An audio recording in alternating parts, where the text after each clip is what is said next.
Big boss ಮನೆಯಲ್ಲಿ ಈಗ captainship ಓಟಕ್ಕೆ ಒಂದು ಟಾಸ್ಕ್ ಅನ್ನ ಕೊಡ್ತಾ ಇದ್ದಾರೆ. ಅದನ್ನ ಗೌತಮಿ ಅವರು ನಡೆಸ್ಕೊಡ್ಬೇಕು. ಯಾಕಂತ ಹೇಳಿದ್ರೆ ಈ ವಾರದ ಕ್ಯಾಪ್ಟನ್ ಆಗಿ ಗೌತಮಿ ಅವರು ಆಯ್ಕೆ ಆಗಿದ್ರು. ಆದ್ರೆ ಬಿಗ್ ಬಾಸ್ ಮನೆಯಲ್ಲಿ ತುಂಬಾ ಜನ ಅನ್ಕೋತಾ ಇದ್ರು, ಹೊರಗಡೆ ಇರುವಂತ ಪ್ರೇಕ್ಷಕರು, ಗೌತಮಿ ಹಾಗೆ ಮಂಜಣ್ಣ ನಡುವೆ ಯಾವ್ದಾದ್ರು ಒಂದು ಜಗಳ ಬರ್ಲಿ, ಸೊ ಅವರಿಬ್ರು ದೂರ ಆಗ್ಲಿ ಅಂತ ಹೇಳಿ.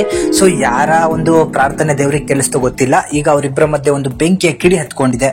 ಹೌದು, ಗೌತಮಿ ಅವರು ಈಗ ಮಂಜಣ್ಣನ ವಿರುದ್ಧ ತಿರುಗಿ ಬಿದ್ದಿದ್ದಾರೆ. ನಾನು ಕ್ಯಾಪ್ಟನ್ ಆಗಿದ್ದೀನಿ, ನನ್ನನ್ನ ನೀವು ಲೀಡ್ ಮಾಡ್ಲಿಕ್ಕೆ ಬರಬೇಡಿ, ನಾನು ಹೇಳೋ ಮಾತನ್ನ ನೀವು ಕೇಳಬೇಕಷ್ಟೇ.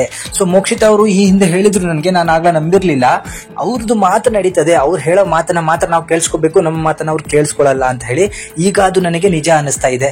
ಸೊ ನಾನೇನಾದ್ರೂ ಮಾತಾಡ್ಲಿಕ್ಕೆ ಹೋದ್ರೆ ಅಲ್ಲಿ ಅಡ್ಡ ಬಂದು ನಿಮ್ಮ ಲೀಡ್ ಅನ್ನ ನೀವು ತಗೊಳ್ತಾ ಇದ್ದೀರಾ, ನನ್ನನ್ನ ಕೆಳಗೆ ಹಾಕಿ ತುಳಿತಾ ಇದ್ದೀರಾ ಅಂತ ಹೇಳಿ ಮಂಜಣ್ಣನ ವಿರುದ್ಧ ಗೌತಮಿ ಮಾತಾಡ್ತಿದ್ದಾರೆ.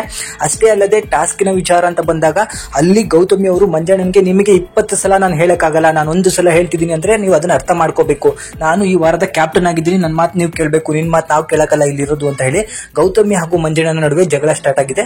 ಅಷ್ಟೇ ಅಲ್ಲದೆ ಇನ್ನೊಂದು ಹೆಜ್ಜೆ ಮುಂದೆ ಹೋಗಿ ಗೌತಮಿ ಅವರು ಒಂದು ಹೆಜ್ಜೆ ಮುಂದೆ ಹೋಗಿ ಮಾತಾಡಿದರೆ, ಇನ್ಮೇಲಿಂದ ನಾನು ನೀನು ಗೆಳೆಯ ಗೆಳತಿ ಅಲ್ಲ, ಇನ್ಮೇಲೆ ಏನಿದ್ರು ನಾವು ಆಟವನ್ನ ಆಡ್ಬೇಕಷ್ಟೇ, ಇವತ್ತಿಂದ ಅದೆರಡೂ ಕೂಡ ಕ್ಲೋಸ್ ಆಗಿದೆ ಅಂತ ಹೇಳಿ ಕೂಡ ಮುಖಕ್ಕೆ ಹೊಡೆದಂಗೆ ಹೇಳಿದ್ದಾರೆ.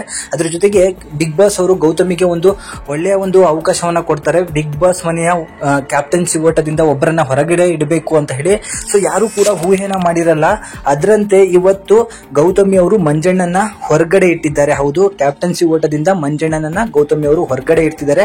ಅದ್ರ ಜೊತೆಗೆ ಟೇಬಲ್ ಮೇಲೆ ಕುತ್ಕೊಂಡು ಇನ್ಮೇಲೆ ಗೆಳೆಯ ಗೆಳತಿ ಅನ್ನೋ ಒಂದು ಸಿಂಪತಿನ ನಾನು ಯೂಸ್ ಮಾಡೋದಿಲ್ಲ, ಏನಿದ್ರು ನಿಮ್ಮ ಆಟ ನೀವು ಆಡ್ಬೇಕು, ನನ್ನ ಆಟ ನಾನು ಆಡ್ತೀನಿ, ನನ್ನನ್ನು ತುಳಿಯುವಂತ ಪ್ರಯತ್ನವನ್ನ ನೀವು ಮಾಡೋ ಅಂತಿಲ್ಲ ಅಂತಾನು ಕೂಡ ಗೌತಮಿ ಅವರು ಮುಖಕ್ಕೆ ಹೊಡೆದಂತ ಹೇಳಿದ್ದಾರೆ. ಸೊ ಅಷ್ಟೇ ಅಲ್ಲದೆ ಕ್ಯಾಪ್ಟನ್ಸಿ ಓಟದಿಂದ ಮಂಜಣ್ಣನ್ನು ಕೂಡ ಹೊರಗಡೆ ಹಾಕಿದ್ದಾರೆ. ಸೊ ಈ ತರ ಆಗ್ಲಿ ಅಂತ ಹೇಳಿ ಹಲವಾರು ಜನ ಕಾಯ್ತಾ ಇದ್ರು. ಯಾಕಂತ ಹೇಳಿದ್ರೆ 70 ದಿನದಿಂದ ಒಬ್ಬರನ್ನ ಒಬ್ರು ಬಿಟ್ಕೊಡದೆ ಆಟವನ್ನ ಆಡ್ಕೊಂಡು ಬರ್ತಾ ಇದ್ರು. ಸೊ ಇಬ್ರು ಕೂಡ ಒಬ್ರಿಗೊಬ್ರು ತಪ್ಪು ಮಾಡ್ಕೊಂಡ್ರು ಅದರ ಪರವಾಗಿ ನಿಂತ್ಕೊಂಡು ಮಾತಾಡ್ತಿದ್ರು. ಮನೆ ಮಂದಿ ಎಲ್ಲ ಅವರ ವಿರುದ್ಧ ಆದ ಕೂಡಲೇ ಈಗ ಗೌತಮಿ ಅವರು ಎಚ್ಚೆತ್ತು ತನ್ನ ಆಟವನ್ನ ತಾನು ಆಡ್ಕೋತೀನಿ ಅಂತ ಹೇಳಿ ಪಾಸಿಟಿವ್ ವೈಬ್ ಅಲ್ಲಿ ಹೇಳಿದ್ದಾರೆ. ಇದು ಜನಗಳಿಗೆ ಇಷ್ಟ ಆಗ್ತಿರುವಂತಹ ಒಂದು ವಾತಾವರಣನೇ ಅಂತಾನೆ ಹೇಳ್ಬೋದು.